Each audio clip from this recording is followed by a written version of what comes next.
So hello guys, welcome to my another video on Joji master. तो दोस्तों कैसे हैं आप सब। दोस्तों आज की वीडियो बहुत ही ज़्यादा स्पेशल होने वाली है क्योंकि दोस्तों आज की वीडियो में हम बात करेंगे यहाँ पर Huawei ने जो है अपना एक नया स्मार्टफोन इंट्रोड्यूस करवाया है। और दोस्तों ये स्मार्टफोन हमें जो है रोटेटिंग कैमरा के साथ देखने को मिल रहा है।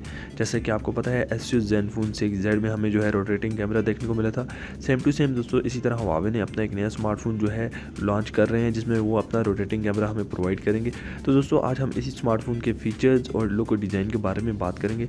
तो चलिए दोस्तों बिना टाइम वेस्ट किए हुए आज का वीडियो शुरू करते हैं। तो Huawei के दोस्तों पहले भी एक स्मार्टफोन में हमें रोटेट कैमरा देखने को मिला था, Huawei Short X, जिसमें हमें सिंगल कैमरा देखने को मिला था रोटेट का। लेकिन यहाँ पर दोस्तों हमें जो है ट्रिपल कैमरा देखने को मिलेगा रोटेटिंग में। इसके अलावा दोस्तों बात करते हैं इसके मॉडल नंबर की। तो यहाँ पर दोस्तों आपको ये स्मार्टफोन जो है Huawei P Smart Z देखने को मिल जाएगा। इसमें दोस्तों आपको जो है ट्रिपल कैमरा रोटेट में देखने को मिल जाएगा। अब बात करते हैं लुक और डिज़ाइन के बारे में। तो फ्रंट पर दोस्तों आपको जो है फुल बेजललेस एक्सपीरियंस देखने को मिलेगा, क्योंकि नई फ्रंट पर आपको पंच होल कैमरा देखने को मिल रहा है, क्योंकि बैक वाला कैमरा ही जो है रोटेट होकर फ्रंट पर आ जाता है। इसके अलावा दोस्तों बैक पर जो आपको ट्रिपल कैमरा दिया गया है वो वाइड एंगल के साथ दिया गया है। अब बात करते हैं इसके स्पेक्स के बारे में। तो यहाँ पर दोस्तों आपको जो है दो वेरिएंट्स देखने को मिलेंगे, 8GB RAM and 256GB memory and 8GB RAM 128GB का वेरिएंट आपको देखने को मिल जाएगा।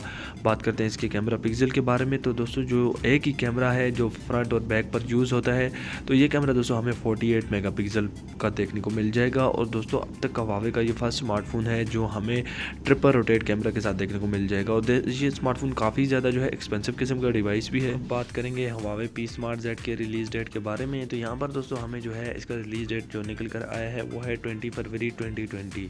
और फाइनली अब बात करते हैं इसकी प्राइस के बारे में। तो पाकिस्तान में दोस्तों ये हमें 60 से 65 हज़ार रुपये के दरमियान देखने को मिल जाएगा। बात करें इंडिया की तो दोस्तों 26,000 से लेकर हमें जो है 32,000 रुपये तक ये स्मार्टफोन इंडिया में देखने को मिल जाएगा। तो आई होप दोस्तों ये स्मार्टफोन आपको बहुत ही ज़्यादा पसंद आने वाला है। ऐसी वीडियोज़ के लिए चैनल को सब्सक्राइब करके रखें। मिलते हैं नेक्स्ट वीडियो में, तब तक के लिए अल्लाह हाफिज़।